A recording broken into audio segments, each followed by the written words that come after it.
anyone else think that text exchange between the shooter and their lover was made by ChatGPT? Yeah, I said that's because it was. Yeah. All right, you guys, let's actually start today's episode with a game. I mean, the feds like to play games. Let's play a game. And this is one that everybody can join in on, okay? It doesn't matter how old or young you are. I want you to grab your cell phone, and I want you to go to your text messages and search for certain terms, okay, that you just use when you speak to your friends. Terms that were just casually tossed into a conversation, the alleged conversation held between the 22-year-old alleged killer of Charlie Kirk, Tyler Robinson, and his 22-year-old boyfriend, Lance Twiggs, okay? The first term I want you to search is retrieve.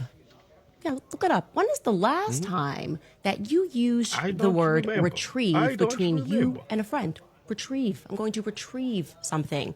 I played this game with my entire staff, and I was able to find, since dating back for the last 3 years, 2 messages where someone used that term. The first person was somebody that was former military, and the second person was a cop.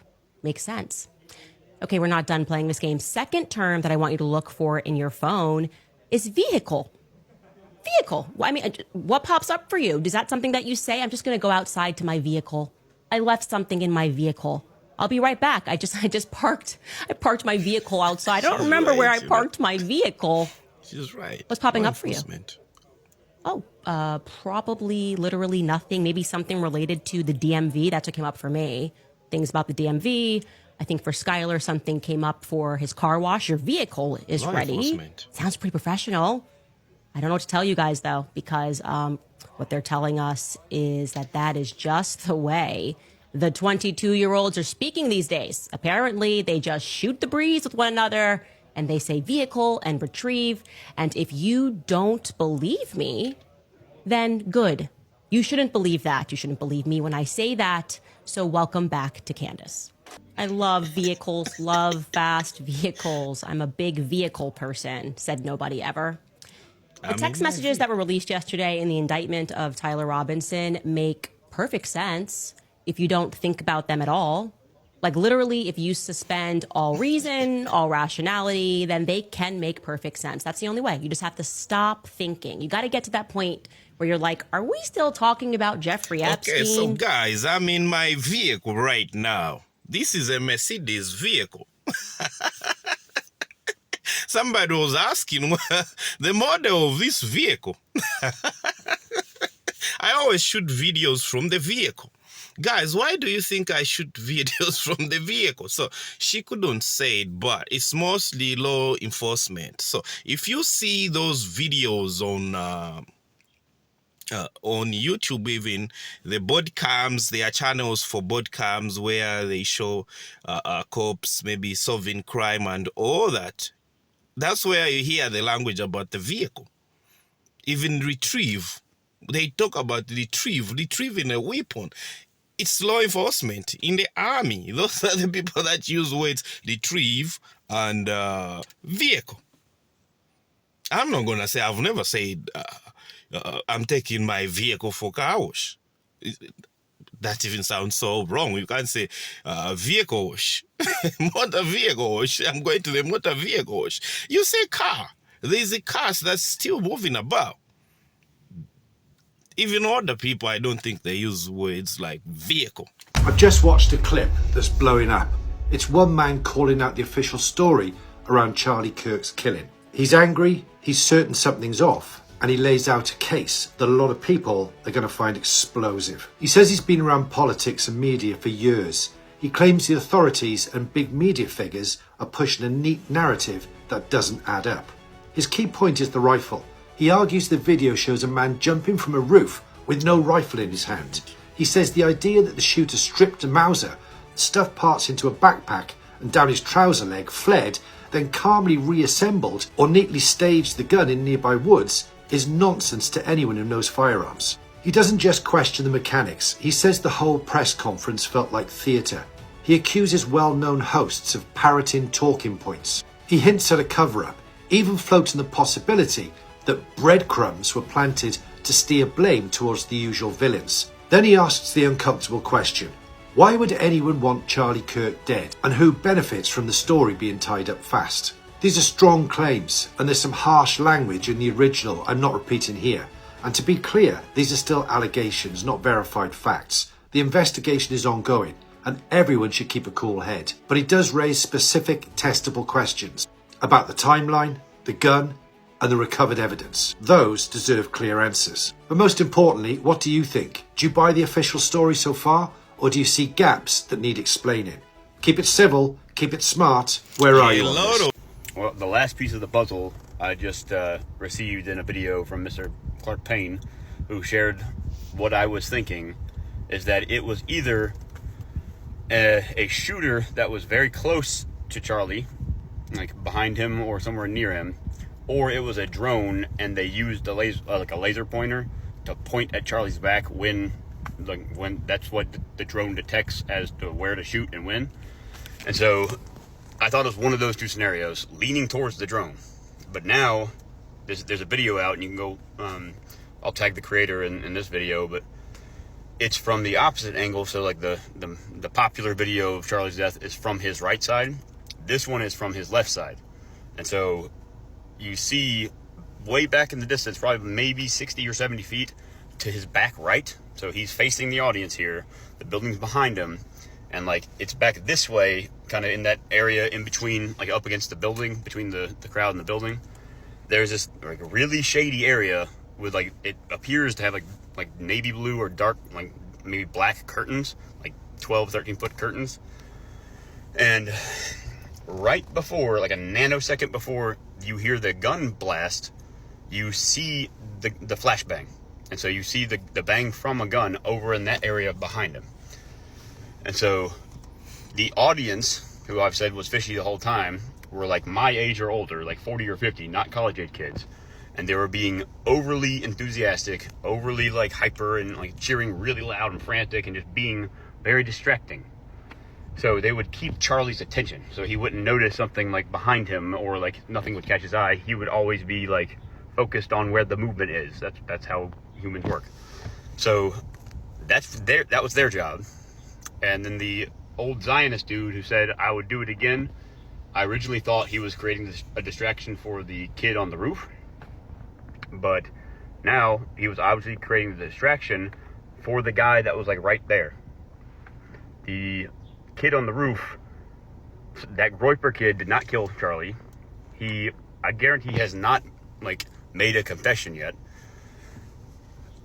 Israel Zionists probably found that kid. He was local and he was an extremist, and they probably reached out and say, hey, I can give you like $250,000 if you can do X, Y, and Z. You won't have to kill anybody. You won't be in jail. You'll be on the news maybe, but we'll take care of everything else. So that's what happened. That kid was on the roof, walking around the parking lot on the cameras, knowing there were cameras there.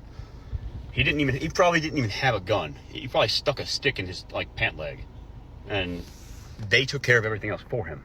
They're the ones that set up the rifle in the woods. They're the ones that laid the casings on the ground. All he had to do was get on the roof, and then when they gave him the signal, in case he didn't hear it, the two guys that were behind Charlie that were giving obvious military hand signals, they gave the hand signal so that he would know when Charlie got shot. They said sniper suspect. And so I thought they were talking to the shooter originally. They were telling that distraction, that patsy, hey, we're about to do it, get ready.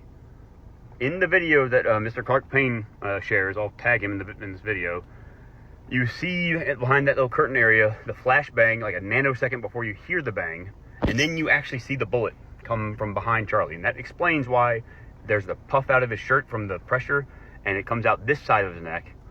If the shooter was shooting from this way, it would be the exact opposite. But there was that puff on his right chest, and it went out this side. The guy back there that's probably like 60 feet away and a little bit higher elevation, maybe a couple feet climb, shot him, and you can see the bullet, 3 frames of the bullet, and it goes so fast that it goes about a foot per frame. It's a little white speck, and once you see it disappear behind Charlie's head, like neck, he reacts to it. And so that kid probably has not even admitted to anything. He is probably still in custody and is now being appointed a like top of the line Zionist attorney to get him out of jail, post the bond, whatever they got to do. He was the fall guy. He was the distraction. And the only evidence of this actual shooter is a nanosecond worth of like flashbang, and then you hear the bang behind Charlie. And so that old Zionist dude was creating that distraction so that he could get away, not the shooter. And so the hand signals were for the shooter to get up and run full speed as tall as he can so everybody would see him. And it was all connected. The audience, the people dancing right afterwards, the old guy, the other distraction, the Groiper shooter, and all the while, the real shooter is behind the curtain. I saw the video, and I think I've shown the picture. If you can see the picture now, you'll see that you go on TikTok and you watch the video. It makes more sense, and why maybe his blood, so much blood, was coming out on his, this is what, when he's facing this side, on his left side. Because, I mean, it seemed like a big hole on the left side. And where the bullet exits from, mostly that's where you're likely to have a bigger hole than where the bullet enters from. That's the reason why you had so much blood come out. It makes more sense because being shot from right here, if it's on right here, and then you find that, or maybe if it's here, it's not consistent with how he fell and also the blood, how it was coming out. I mean, I don't have to be, it's a little bit of physics there, you know. But what do you all think, guys? And why was that guy claiming that he did it? Me, I think it's just to drive suspicious from where the actual shooter was. And if you've seen most of these things, maybe assassinations, political assassinations, you'll see that they never catch the real shooter. There's never a time they've caught the real shooter. Just look back, you check. There is never a time that they've caught an actual shooter to say it's either he was shot by nobody, like somebody said, or they don't know who shot them. They never catch the shooter. If they catch the shooter, it's never the shooter. That person, they planned to say, we're gonna make this guy be caught as the shooter. It's the only way they control how people react.